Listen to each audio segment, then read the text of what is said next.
தன் தேக்குமர உடலில் தீயிட்டுக் கொண்டு தமிழ் வாழ்க, தமிழ் வாழ்க, இந்தி ஒழிக, இந்தி ஒழிக என்று உலகத்தில் எத்தனையோ இனங்கள் இருக்கிறது.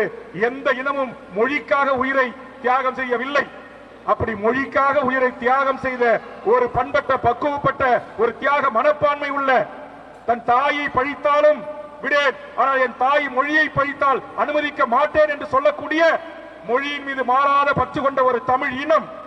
ஆனா இன்னைக்கு நம்முடைய ரயில்வே ஸ்டேஷன்ல தமிழ் இல்ல, நம்முடைய விமானத்தில் தமிழ் இல்ல, நம்முடைய கடை வீதிகளிலே நம்முடைய தமிழ் இல்ல, இங்க இருக்கிற ஆங்கிலோ இந்தியன் பள்ளிகளிலே தமிழ் பயிற்சி மொழி பாடமொழி இல்ல, சிபிஎஸ் பள்ளிகளிலே தமிழ் பயிற்சி மொழி பாடமொழி இல்ல. இன்றைக்கு எல்லா துறைகளிலும் அலுவல் மொழியாக தமிழ் இல்லை.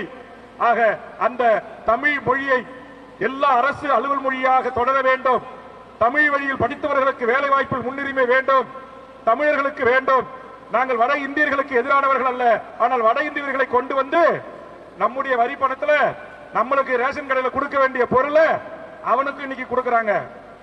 ஒரே நாடு, ஒரே ரேஷன் கார்டு, ஒரே ஓட்டு அப்படி என்று திணிப்பதைத்தான் தமிழகம் எதிர்க்கிறது, தமிழர்கள் எதிர்க்கிறார்கள். தமிழக வாழ்வுரிமை கட்சி எதிர்க்கிறதை தவிர தனி மனிதர்களை அல்ல.